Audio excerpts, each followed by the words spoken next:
There's the recording. I don't need those anymore. That's the title. You ready? Sure. Let's try it. Okay. I'll get me in the picture a little bit more than you. Okay, whatever. All right, here we go.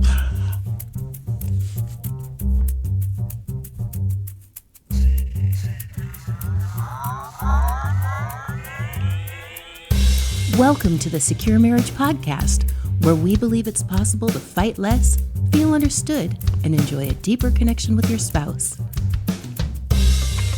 We're your hosts, Paul and Shannon Elmore, and on today's episode, our path to a happy marriage. That's not too bad.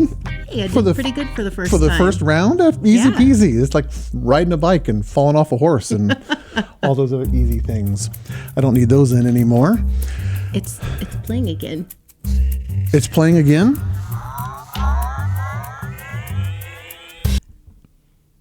Well, You can edit that part out. we'll have to work on that one.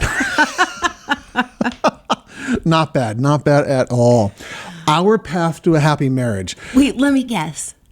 Going on as many cruises as you can. No. Okay. That's what we're doing now. That's because we have a happy marriage. This is true. What has been our path to get to where we have been? We've been married 30 years in 4 months. Yeah. In 4 months, have been married 30 years. We've known each other for 32 years. Yeah, we have. And we still like each other. We do. We not just like each other, we like each other more today than the day that we actually met. It's been kind of a nice curve going upward. Yeah. We're trending positive. Yes, we are. What's made that happen? Because it hasn't always been this way. No, it has been a long and windy Yeah. trip for sure. Where do you think the divider is? Before we kind of get into our story, was there a point when it's like, okay, right here, right now, we're able to identify things are getting better now. Something's changed and we've learned the tools or we've gotten something and now we're actually doing better rather than just surviving. Because I think I know where that line is for me, but I'm curious what that line is for you. I can't think of any particular line like on this date. No. I see different times. There's several different places along the lines where we did things to help make our marriage better for where we were at. Okay. So like we did some marriage counseling after our daughter was born. She was like maybe 10 months or something like that, or around a year old, somewhere in there. That was probably a boost And for sure. That was the first thing that helped us understand each other better. Clearly. There were things that we just didn't understand about each other, and that was very clarifying. So that was the first kind of step in that. For me personally, I think when I started doing personal counseling, I don't know. Working on your stuff, working on your story. I don't know how many years into our marriage that was, and learning about myself and working on myself. Okay, so let's do a quick pause on that really quick, because that would be one of the major lines or delineators in our journey for me. I can look back and go, if one certain thing didn't happen, I do not think I would be the person I am today, and I would not have the marriage we have today. And that was meeting somebody who opened my eyes to this concept called self-awareness. Understanding why I do what I do and trying to figure out how to become the healthiest version of myself. Right. It was a professor in college. I ended up actually going on and doing some work with him, as in being employed by him. He was a therapist. He is single-handedly the most influential person in my life, For sure. who has shaped the direction and the path that we have taken to become the healthiest version of myself. Yes. And you're saying doing some counseling helped you become the healthiest version of yourself. Yes. Started that process. Yes. That's one of the most important principles right now that I would suggest if you're going to be getting healthy in your relationship is the healthiest people tend to have the healthiest relationships. Absolutely. And if you don't start there, if you don't start by looking at yourself first, if you're so distracted by your own pain and just going, man, my husband's driving me crazy, my wife is just driving me nuts, and if only they would change, I'd be happy. That's not actually Right. where it starts. You have to start here. Yes. And make the decision that says, I want to become the healthiest version of who I can be. Now, when two people are doing that at the same time, when we're trying to outdo each other by getting as healthy as possible, now it's just a fun race because, Right. it benefits both of us. Right. And when you're getting healthy, it's not easy. Yeah. When you're doing the work, it's hard. Yeah. And sometimes you can be very hard to be around. Those were some And- days. Yeah. Particularly for me, I was a mess. Yeah. But I think that really kind of, when I was able to start changing how I viewed myself, what I believed about myself, I was able to actually start seeing beyond myself. Yeah. That's a And- great way of putting it. And so I was able to start actually putting into you more and giving Yeah. you more. Seeing beyond your own pain.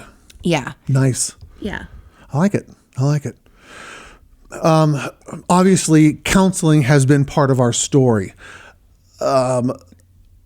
But again, it comes back to another principle, which is we allowed other people to speak into our marriage because I was as smart as a bag of rocks. I didn't know. And there's no way in the world you're going to go from a place of ignorance to a place of wisdom or experience without having someone who's already been there who can Right. guide you along the way. You have to find that person. And this is back in the days. This is in the 90s, everybody. So this is pre-internet. We didn't have cell phones. We were still using yellow pages and having to look things up manually, and phones were still connected to the walls. And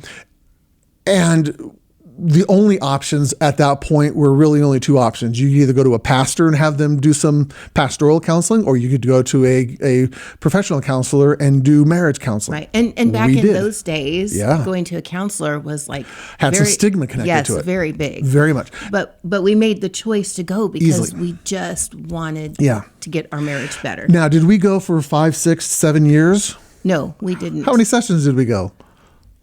Maybe 10. Yeah, it wasn't that many. This Right. wasn't a huge investment of time or energy or money, but it did give us foundational tools. Yes. That was like, oh, I remember this. I'm glad this person can speak into Yes. this. And again, they were further down the road. They helped inform and educate us. Right. So you don't have to do 10 years of counseling and, $50,000 of counseling bills. Do something that is going to give you the basic tools. Right. Good. So, okay, counseling, self-awareness, those are big steps along our path. What else do you remember?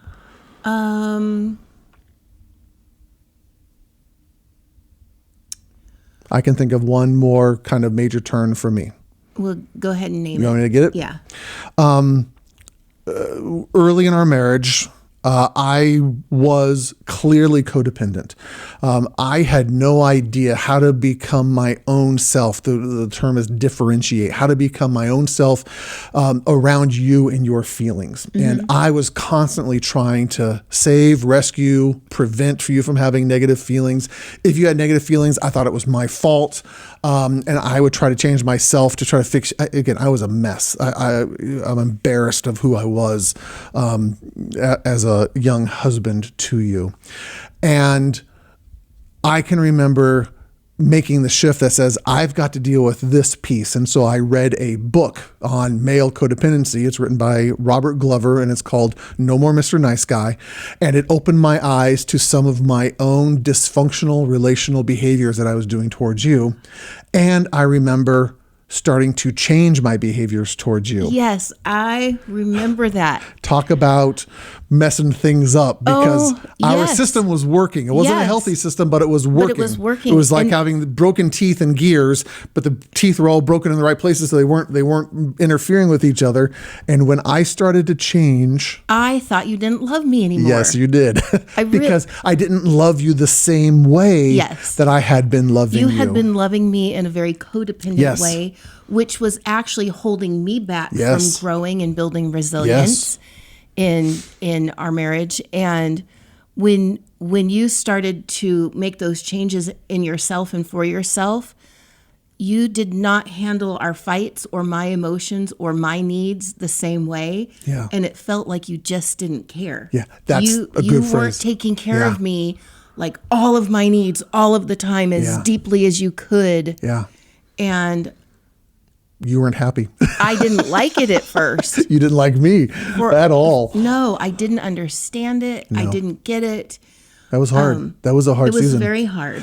But was it worth it? Oh my gosh. Looking back on it now. Yes, absolutely. So that comes back to another principle that we're just going to keep kind of weaving into our conversation here, which is when one person starts to change and get healthy, trying to get healthy, it does cause a little bit of fireworks. It causes a little bit of friction. Some dysregulation. But it's a positive pain. It is something that needs to be done. A lot of people don't want to make the changes in the relationship because they're afraid it's going to make things worse. Right. And so they continue to stay in the toxic behaviors and dynamics. Right. Or they start to change and then it stirs things up and then they go, this isn't working. This isn't working. I better do something different. Yeah. And if they had just gone a little bit farther and gotten over that, they would have found out the glory side of it all.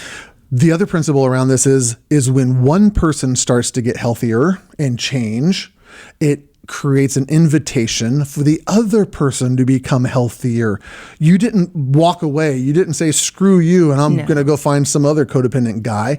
You wrestled through it with me. Yes. And do you think that it's helped you become a better person? Well, of course. Absolutely. This is what we try to keep telling people all the time in this podcast and in the tools and the programs that we release, which is you don't have to wait for your spouse to be on board before you can make your marriage better. Right. By changing yourself, by getting healthy, by working on your own stuff, you get better and the marriage by default gets better. Right. It does come with a little bit of fireworks. It does. For me, as when you stopped trying to make sure that I was happy all the time and fix my feelings and make sure I didn't get my feelings hurt, that actually hindered me from growing in those areas and building resilience and being able to handle when you would tell me that I'd done something that hurt you or when you did have disappointed feelings. I couldn't handle that because I hadn't had that chance to build those within myself. Yes, exactly. Yeah. So that was kind of like a double whammy for me. So now you're not taking care of me like you should. Yeah. And now I don't have to grow and get stronger on your own. Yes. Yeah. And you're like, I trust that you are able to take care of your feelings on your own. Yeah. Not in a rude way or anything. And I didn't know how to do it. And I was like, why are you trusting me with this? I don't know how to do that. Yeah. You're telling me that I can, and I have no clue how. Yeah. So I had to grow. Yeah. If I could rewind the clock, I would probably do that season better by telling you I'm going to be making these changes. I just kind of just did it to you with no heads up. Right. I think you did it because number one, it's like, I just have to make this change or I'm not going to. And number two, I think if you had tried to explain it to me or tell it to me, there would have been resistance from me, which would have discouraged you. And so regardless, I don't regret how it was done. Regardless, we made it through it. Yeah. And I'm so glad. And I built resilience. Yeah. I learned how to do it. It wasn't easy.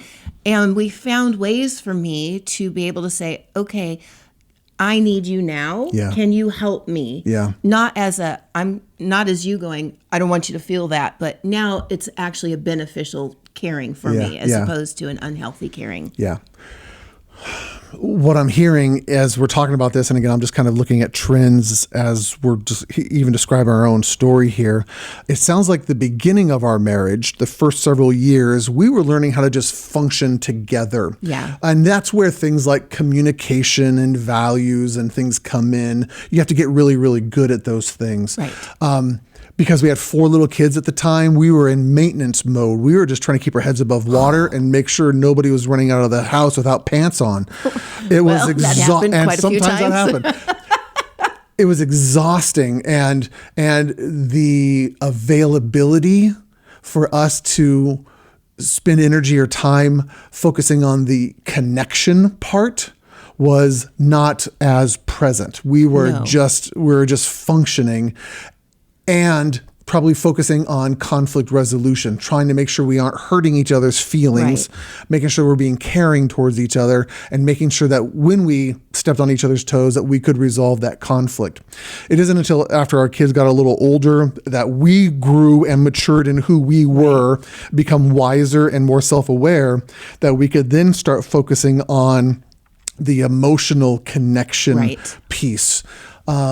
Pursuing your heart, understanding deeper areas of who you were, just because the house wasn't on fire and we had more time and availability. We were exhausted because all of our energies were going into the kids. And so now in the 3rd decade, at the end of our 3rd decade of marriage, we get to go do things that are focused on connection, like a lot of cruises. But even better, you and I get the best of both worlds here. And this is something not available to everyone else out there. Well, technically it is, but most people won't do this. Doing this, podcasting. This has been so good. Creating programs around marriage. We're filming this right now, so doing the video of this. Focusing on actually the process of marriage, I think, has helped us get to even a deeper level in our own marriage because we talk about it all the time. We're always thinking about it. And if we can't apply it in our own relationship, if we're talking out our butt here because behind the scenes we're yelling and screaming at each other and we don't actually care about each other, then this would be a waste of time. Oh my goodness. Major hypocrites. But I can say that would be heartbreaking. Wouldn't that be terrible? It would. And that's not to say that we don't have fights. No, and we say this all the time. We don't have a perfect marriage. But we do have a secure marriage. Yes. So we do have fights. Yes. We have good ones sometimes. Yep. But they don't destroy our marriage. No. We're still respectful and kind to one another when we have fights. Being kind and nice are different because sometimes kind feels mean. Yeah. I'm just saying. It does. Oh, honey. But yes, they just, they're not like they were when we first got married and up until, however many years ago. I don't feel like the whole world is coming to an end when we have a fight like I used to. Yep. This is the kind of the last principle in this, which is when you make marriage your number one priority, and we happen to have a medium to do that. We're producing a podcast, we're making videos, I'm building websites, we're speaking and teaching around marriage. Right. That makes marriage a major priority in our time and energy. But it makes marriage easier because it's always at the forefront of our brains. And so couples who are wanting to make their marriage better, simply talk about it. Start talking about it more and more. How are we doing as a couple? What can I do better in the fight we had last night? What am I missing? How can I love you better? Here's how you can love me better. Hey, let's go get emotionally connected. If you're, again, early in the marriage, you got kiddos who are just driving you nuts and you're in that kind of survival mentality of the marriage, focus on the conflict resolution. I want to make sure that you know that I care about you. I want to make sure that I'm not hurting your feelings. Yes. I want to make sure that I'm listening and understanding your needs in this exhausting time that we're having right now. Right. Focus on those things in those seasons of wherever your relationship is right now. Right. I'm just going to clarify, because you did make it sound like the only reason why we have a good marriage and that we put focus on our marriage you. first is Sure. because Please we do do. these podcasts Please and do. we do workshops and all that Yes. stuff. Even if we never did another podcast or another marriage workshop or another marriage group cruise, Yep. these would still be important to us, and we would still be focusing on these because our marriage is important, and we love where we're at now, and we don't want to lose that, and we just want it to get better and better and better. I can say that me as a husband, me as a male, a man, I define being a success, a successful man, not by the size of my bank account or the titles that I have, even though I like both. Okay. Yes. I'm not going to lie. But if I had a ton of money, if I had a prestigious title or position in a job, but you and I weren't connected, if we didn't have a good marriage, if we were just in survival mode and not being connected, I would not say that I have led a successful life. This is how I define success. And for some men out there who are listening, that might be a hard thing to say because that's a whole new concept to you, right. Or you do define success by having a bigger bank account than your buddy or having a newer car or whatever that is. I can't emphasize it enough that those things will bring temporary happiness, but this will bring long-term happiness. This isn't something that I'm investing into, and I want to get better at it. And we invite everyone else who's listening to try to get better at this. We're doing this episode as a way of encouraging other people so that they can say, oh, we get to see you 3 decades into your marriage. You guys must have had it easy, or you guys, you don't know what I'm facing. You're right. We don't know exactly what you're facing, but we do know that you can learn these principles, you can grow in these skills, and you can have a beautiful marriage. Yeah, for sure. I happen to be married to the most beautiful woman out there, so you guys are going to have to kind of dealing with second or third choices there. But I'm married to the most beautiful woman here, and that definitely does make it easier for me. So, good luck with that. Hope that works out for you guys. But other than that,